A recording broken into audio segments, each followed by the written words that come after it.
Big round of applause for Chris.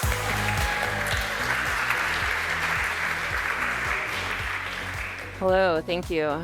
I have my TED Talk mic, my TED Talk walk, and now I'll probably stay over here.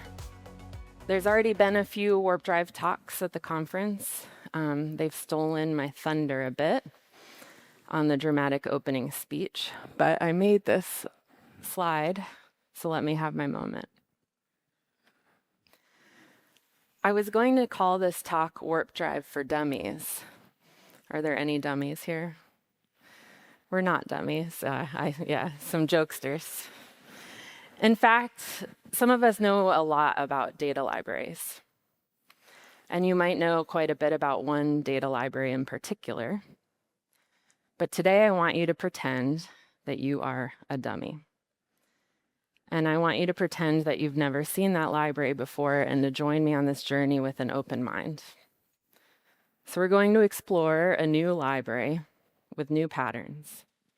We're going to boldly go where our data has never gone before.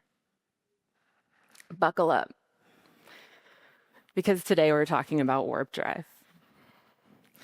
Set your data layer to stun, so pew, pew, pew. Before we embark, let me introduce myself. I'm your guide through the WarpDrive universe.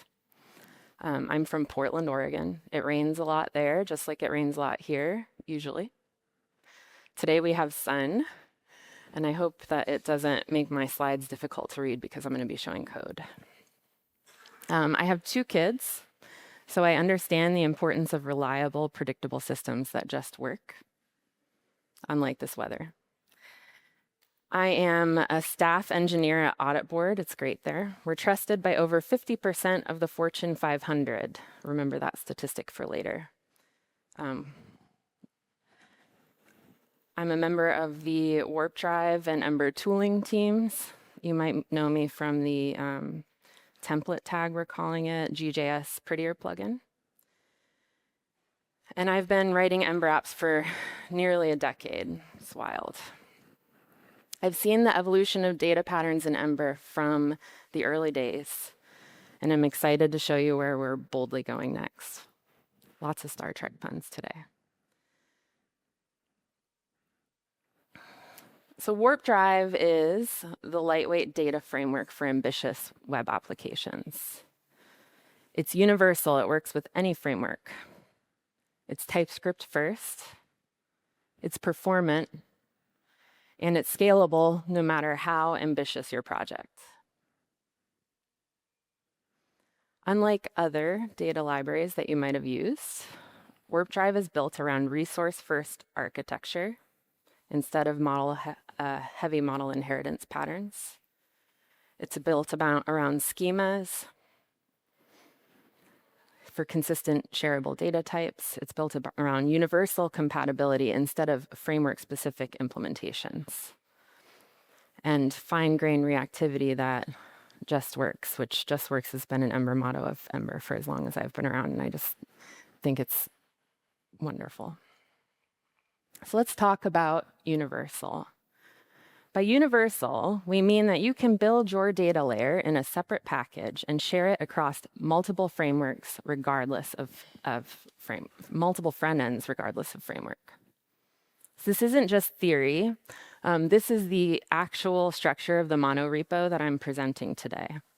So we have a shared data package that contains all of our WarpDrive configuration, logic, and utilities. Today, I'm presenting the Ember app, but you could just as easily build a React or a Vue or a Svelte or Schmeact or Shmoo or Schmelt app that shares the same data layer. In fact, even the API implementation written in Node by Claude uses types imported from the shared data layer. Okay, so what are we going to build today? I promise it's something ambitious since we're the framework for ambitious web applications. So we're building to-do MVC. It's a spec for a simple to-do app implemented in multiple frameworks to compare approaches. So Ember's to-do MVC implementation was created by Miguel, Addie, and Preston. If you had MVP mentions on your bingo card, here's your entry for today. I'm super grateful for the work that they did because I was able to fork it and start from a real working app. It's built around a simple to-do resource with a string ID and title and completed attributes. So from the giggles, I'm thinking that you might be thinking that a to-do app is not all that ambitious. But bear with me because we will get there. Today, we're migrating the to-do MVC application to using WarpDrive, of course, JSON API, TypeScript, modern Ember Polaris, and yes, we're even using Vite. By the end, you'll see how WarpDrive makes data management feel logical. So here's a sneak peek of the feature set. I'm doing live demos, so there it is. Oh. Okay, so we have read all to-dos already. It's already checked off. We can create a to-do with a typo. We can read active to-dos, we can read completed to-dos, toggle a to-do. With double click, we can edit a title, we can delete a to-do, mark all as completed, and clear all of deleted to-dos. Okay, so that's what we're going to be converting today. So we forked Ember to-do MVC app. Now it's time to set its data layer to stun by updating it to use WarpDrive. So first, in our shared data package, we're adding a shared WarpDrive store implementation. So you can think of the store as the bridge of our WarpDrive starship. Like the bridge, it's in command of everything. The store is fully customizable and configurable, but with sensible defaults, which is what we're using here. So it handles requests via Request Manager. It handles cache management. It handles our schemas. And it manages our reactive state by determining what reactive objects to create for our data. And with use recommended store utility that Chris talked about yesterday, you don't even have to write most of what I've just shown. Instead, you just call use recommended store. I'm passing an API handler here that you could imagine handles authentication. And I'm passing schemas used in this app. So one of the most important parts of the store is the request manager. So you can think of request manager as your ship's communication officer. So it manages all external contact. Request manager is also fully customizable with sensible defaults. Oops. You don't even need to use fetch, though we will.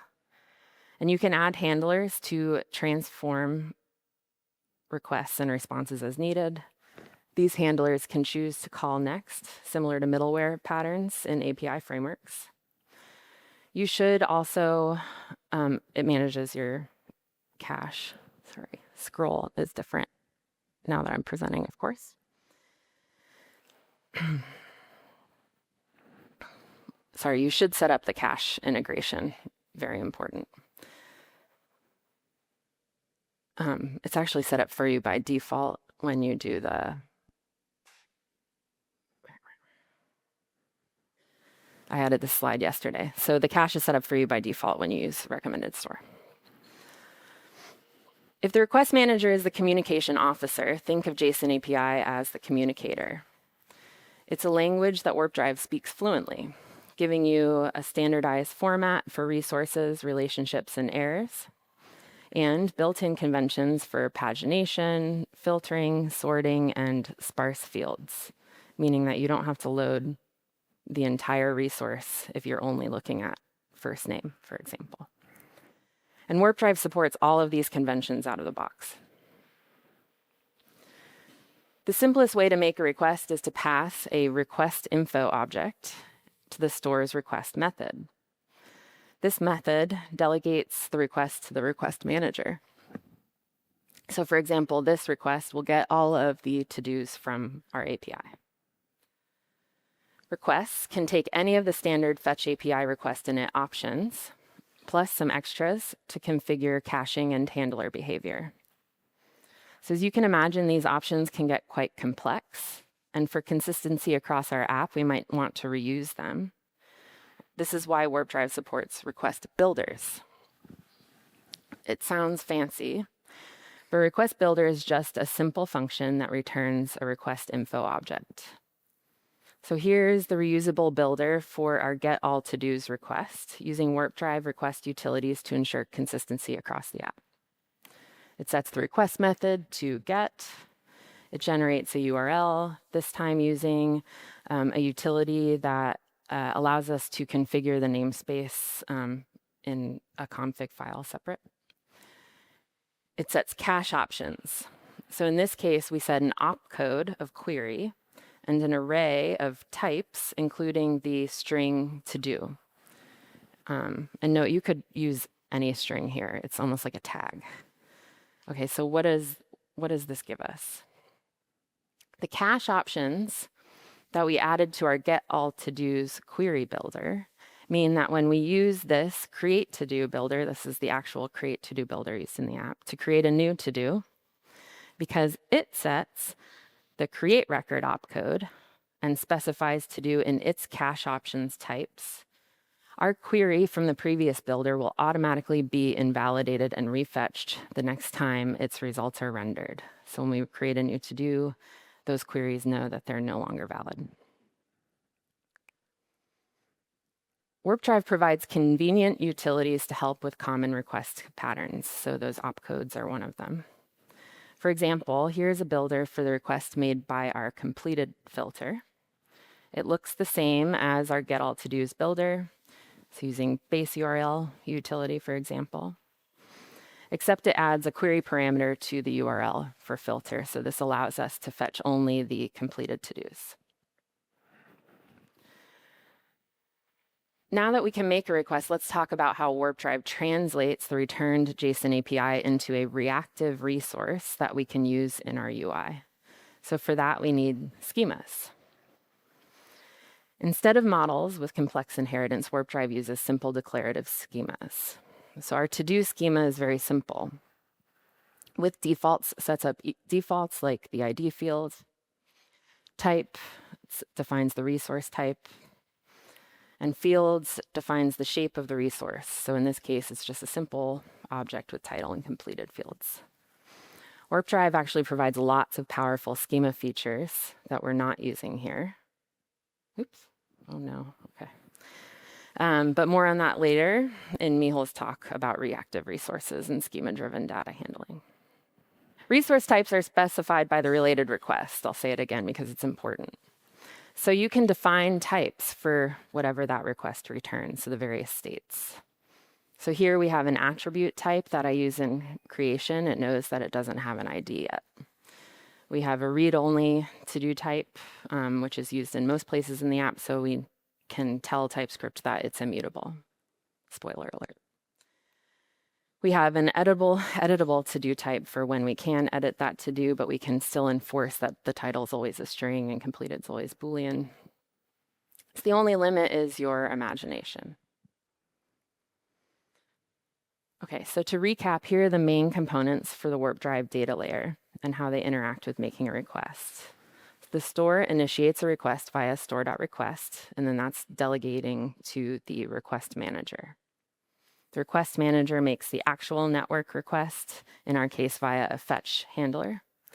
The API responds with JSON API data. The store asks the schema service, how do I understand that data? The schema service translates the data into a format the store understands, and then the reactive resource is instantiated and ready to use. Note that so far I have not shown you any Ember code. Everything up until now has been framework agnostic, truly universal. To integrate WarpDrive with Ember, you need to use the WarpDrive Ember package. So this package provides the Ember components that we're going to look at today for working with promises and requests. These components are just thin wrappers built over the core universal WarpDrive reactive utilities. I think Chris talked about this a little bit yesterday. So it means that the behavior is identical between all of the different frameworks, and we even run the same tests against all of them. These components enable you to build robust and performant apps with elegant control flow, again, that just works. So here we're looking at a to-do provider component that fetches all the to-dos. So it uses WarpDrive's request component, which you might have seen a couple times already today or this week, to declaratively handle request state, including loading, error, and success states. And then when the cache responses for this request are invalidated, this component automatically will re-render with refresh data. There's even more, and I encourage you to check out the WarpDrive Ember README to learn all about it. Okay, so let's take a look at this in our to-do app. First, we're going to check out our loading states. And to make the loading states super obvious, I've set my API to impulse speed, or 500 milliseconds of latency per request. I've also implemented a captain's log feature so that you can see the current state of each request made and how many times it's been fetched. Okay, so there's our loading state. Here's the captain's log. So we've fetched now these count requests that are used to render various things in the footer. And then this is our get all to-dos request, fetched once. Introduce captain's log. Okay, read completed to-dos slowly because it's not yet in cache. Then we go back to our all, and now we're cached, cached, cached. Everything is speedy now. And then, of course, we have error states also. So here's our error state. Something went wrong. Okay, so here's the full code for the to-do provider component again, now that you've had a moment to let it sink in. And we were able to implement all of those loading, error, and success states with just a few lines of code and a few minutes of panic. We've been working in our Ember app, but I just want to remind you that WarpDrive is a universal data framework. So here is that same to-do provider implemented in React. And Nick already scooped me on that one. The React library shipped a few weeks ago. It works. And we have Vue and Schmelt libraries in the works. Okay, so now we can create and read to-dos, but what about mutations? Our spec requires being able to update and delete to-dos. Okay, so when changing data, you have two choices now. Pessimistic mutation, which is waiting for the server success before you update the UI, and then optimistic mutation. So update the UI immediately, then confirm with the server and roll back if it fails. Both of these strategies have trade-offs, and WarpDrive supports both. The choice is yours. Our to-do app uses both pessimistic and optimistic mutation. So you'll get to see both today. So here's updating a to-do's title, and we're following a pessimistic mutation pattern here. So we make a patch request with our patch to-do builder. We pass it the to-do item that we want to update and the attributes that we want to change. When the request finishes, the to-do item updates everywhere in our app. And you might be thinking, like, this seems too easy. I hope. The real magic is in the patch to-do builder. So just like our get all to-dos builder, it specifies the request method, generates the URL. It serializes the request body in JSON API format, and it sets cache options. So here we're specifying the resource key for this to-do in the records array. And this tells the store that when this request succeeds, it should automatically patch the returned attributes into the immutable resource wherever it's rendered in your app. And so that reactive resource will update everywhere pessimistically. Just looking at it all together. Okay, so first I'm going to load the active to-dos cache. Again, I have my API set to a second request now. We're going to rename this guy. And now it's cached. Now we'll make the API less reliable.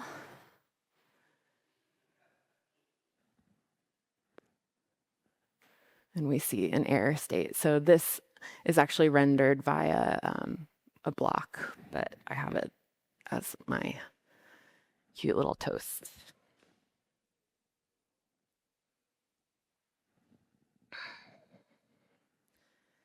Okay, so here's patch to do title again, and that's the most important bit, and the builder. In addition to being able to update a to-do's title, we need to be able to mark it as completed. That's kind of like the point of a to-do app. In this case, we render the completed state in multiple places in the to-do item component. So when the to-do is completed, we need to simultaneously display a strike through in the title. So that's here via the completed class, and a check in the checkbox input, even though these are in completely different components. So to do this, we have a patch to do toggle action, and this uses optimistic mutation to ensure that the completion state is shown consistently throughout the entire to-do item parent component. It uses the same patch to do builder, but this time we're passing in a mutable, editable to do. And we've mutated it on the line prior. Okay, so by default, all resources are immutable. That's a big difference from other library. And to get a mutable version, we await checkout. This returns an editable to-do that we can now modify freely. We pass that editable to-do into our to-do item component, where it eventually makes its way into that patch toggle action. And note that we're using another WarpDrive component here. This is the WarpDrive Ember await component, and this is for any promise state, not just promises generated by WarpDrive. There's one other interesting bit to patch to do toggle. You might have noticed that there's like a big blocked out piece of code, probably doing something important. It's right in the middle. Because we've already made requests for completed and active to-dos, our store has cached documents for both. But WarpDrive cannot predict that just because a to-do's completed state that it should move between those two lists. So we could just invalidate those queries manually, which is basically what that create to-do opcode does, is it invalidates the request. But it's more performant and more fun, nay, more ambitious, to patch the cache manually. Note that this manual step is not a requirement of the pessimistic or optimistic mutation. This is required specifically because we're updating the computed property. I don't want to scare you off of using optimistic mutation. I put this logic in utility functions because I use it in multiple places. It uses the store's cache patch method to surgically update the cached documents. In the case of patch cache to do completed, wish I named that something easier to say, we add the to do to the top of the completed list and we remove it from the active list. This allows our UI to update without waiting for the server response. This is one of several tools that WarpDrive provides to help with the challenges of eventual consistency. All right, so we're going to look at the toggle button in action. Okay. Loading the cache again.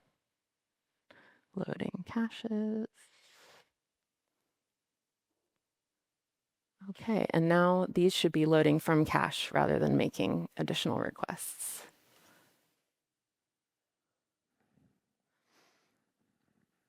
So here's patch to do toggle action again. And that's like the meat of it. I'm vegetarian, actually. That's the tofu of it. Here's the patch to do builder and the tofu. Patch utility. So you can see again that it's like not actually that much code for all of the benefit that you get. So whether you choose pessimistic or optimistic updates, your original data stays immutable. Your changes are isolated until saved. And one thing I forgot to mention because I got discombobulated is that when we were doing optimistic mutation, we're calling that locally optimistic because it actually is only mutating the mutable copy that is passed into the to-do item. So it's not updating things everywhere in your app. You need an extra library for a change set. Like, this is just built into WarpDrive now. But if you did really like that fully optimistic behavior of other data library, you can opt into that behavior also. Okay, so now it's time to get really ambitious. We're going to go to Warp 9.8. It turns out that our to-do MVC MVP has gotten quite popular, and we're really like rolling in the dough, as we say in the US. We've got some big customers, over 50% of Starfleet Command. It's a callback. Fortunately, WarpDrive provides built-in performance optimizations like caching, request deduplication, and find grain reactivity.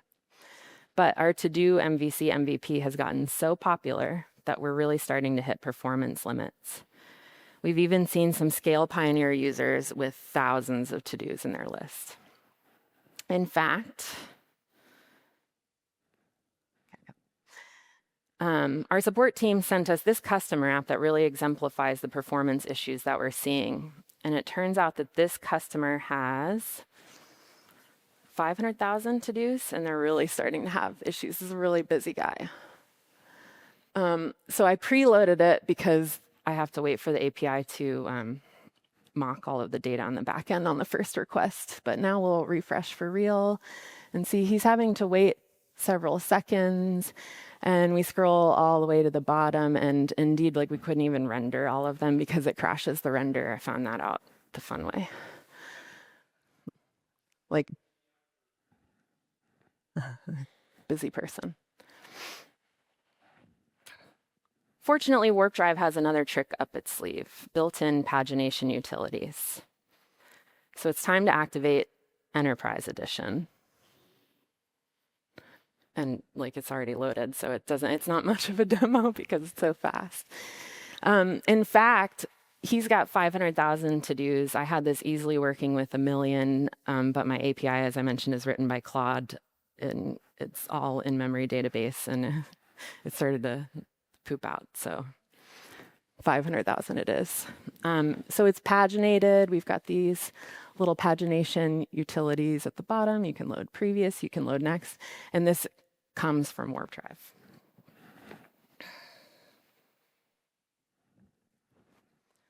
So this is the actual to-do provider component used by the Enterprise Edition to-do app. It uses WarpDrive's paginate component. Just like the request component, paginate declaratively handles request states, including loading, error, and success states.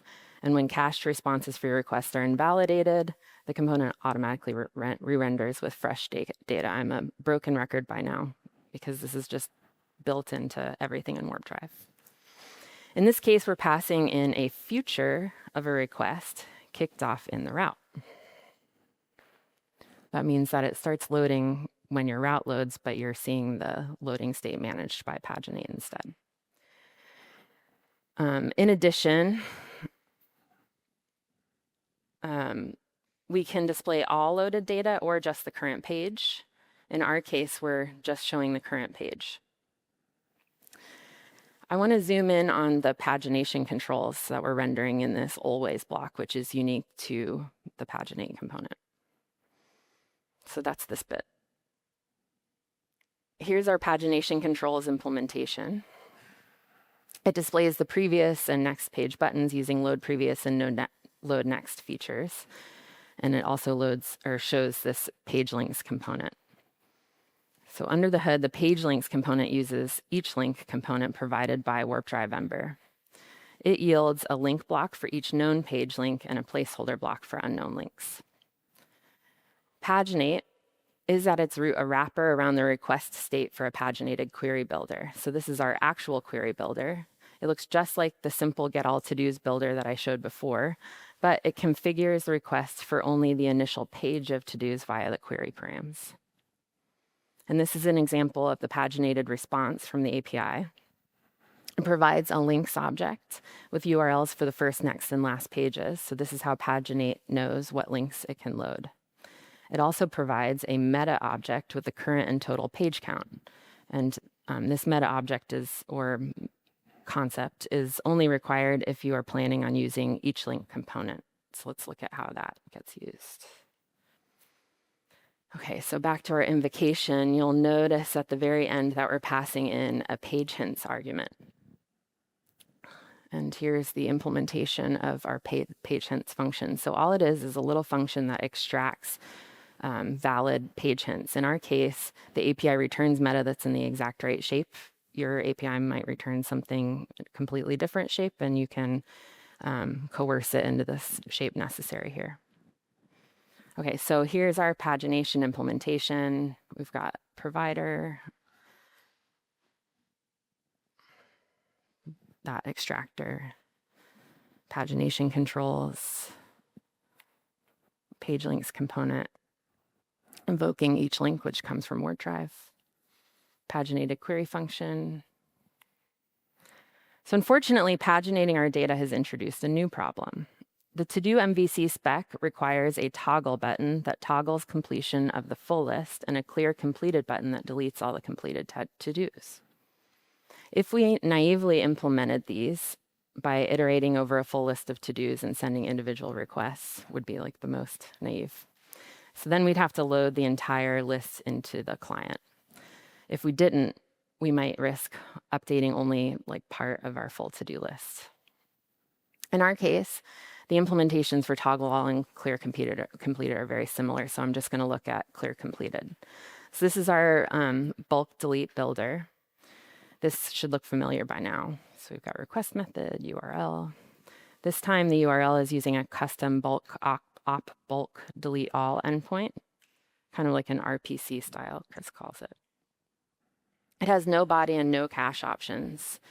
Instead, it passes a filter via the query params to tell the server to delete all the completed to-dos. And it expects an empty response, because if the API were to return like a full response of everything it deleted and you had a million to-dos, that would be quite the payload. So since our bulk delete endpoint returns an empty response, there's no way for WarpDrive to know which queries to invalidate. So here we are manually invalidating all of those query requests that we gave that to-do type. Since the bulk endpoint results in so much change, I could have patched, and that probably would have been the more ambitious thing, but I was running out of time to talk is the real reason. So we just invalidate the requests. Okay, so let's take a look at bulk actions in action. Okay, so I can clear the completed to-dos, toggle all completed, clear again, and just to prove that it actually completed all of them and not just the first page, we refresh and they're gone.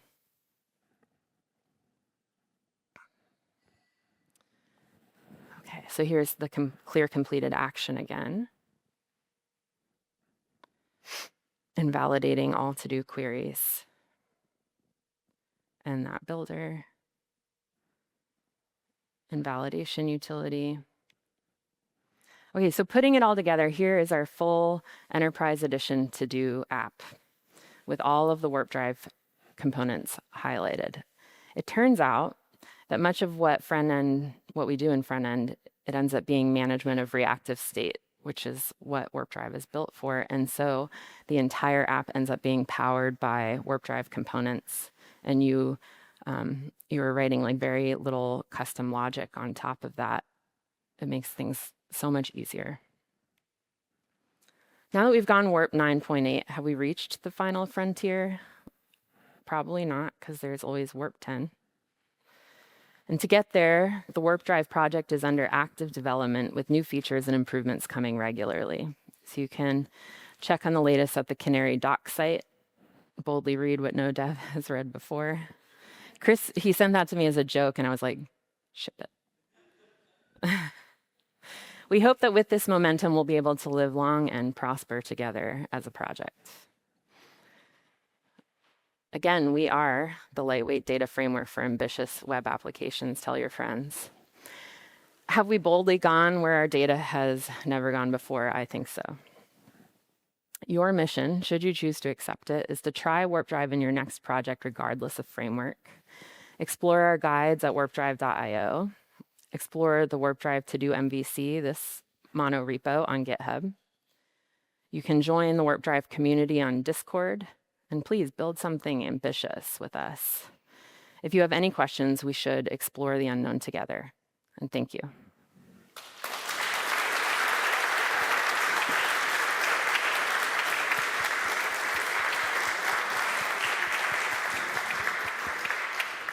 Thank you so much.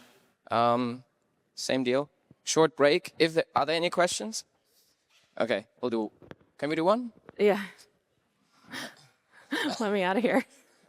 Look who it is. Look who it is. Oh, no, because I threw him a hard ball last night. And Kirill sent me a message that was like, is that you, Brutus?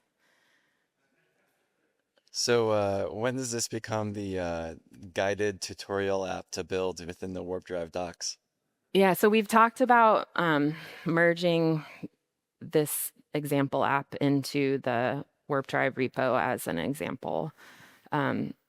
But like note that it's like fully modern, all the latest and greatest. If you get stuck because the docs are too verbose and you're a person who learns from example, I would recommend taking a look. Yeah, so we have a ESLint already living in the WarpDrive repo, and we're working on our first template lint, but I don't think it's merged yet. There's also, I think Chris showed yesterday, some sort of built-in validation for your requests to make sure that they are in the format that WarpDrive requires.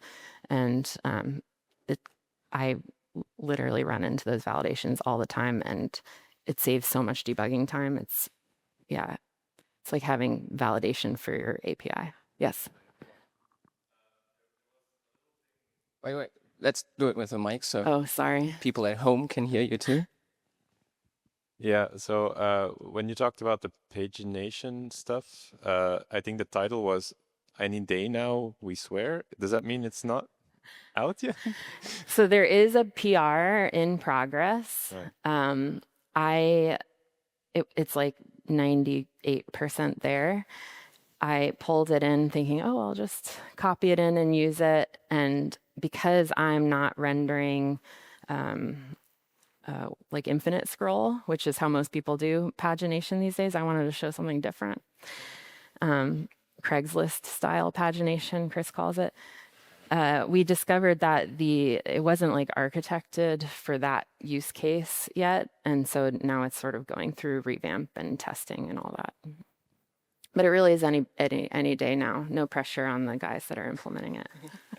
There was also a question on the stream. Balin's going to read that. He's the voice of the stream. So it goes, would it be possible and indeed sensible to use WarpDrive server-side example, for example, Lambda function in a state machine to call a JSON API server so full-stack developers can manipulate data the same way, whether working in the front end or the back end? Chris? I think it'd be fun to try. I don't know. Do you need... I said, oh, Chris is going to try to answer all my questions. But then we found one I don't want to answer. Oh, I think you're doing great. Keep going. I think it'd be fun. I don't think it's a good idea to use WarpDrive on the server as your ORM because there are very, very good ORMs that are much more specifically tailored to what you would want out of that. Like, our schemas are JSON. That's our format. Mm-hmm. You want something that is SQL because that is the thing that you're actually storing your data in. Yeah, I thought it was more about like the interface of handling the request, but yeah, I think that would be such a fun thing to try for a lightning talk, but probably not a good idea to ship to production. I think where we will use WarpDrive on the server is in two places. One is for Holodeck itself, just as the ORM to power your mocking. You don't need a real ORM in that case. And I think that there's an edge server integration that we can do to just basically dedupe your requests and optimize them. Yeah. Using the edge, using the advantages of the big pipe between edge servers and your servers to reduce the load from a client application. But again, that's not a scenario where you need a real ORM. If you need a real ORM, use something like Drizzle or Prisma. This API, though, does use the types from the shared data package, and that was like immensely useful. Especially because Claude was building it, to know that I was getting something that wasn't ridiculous. All right, thank you.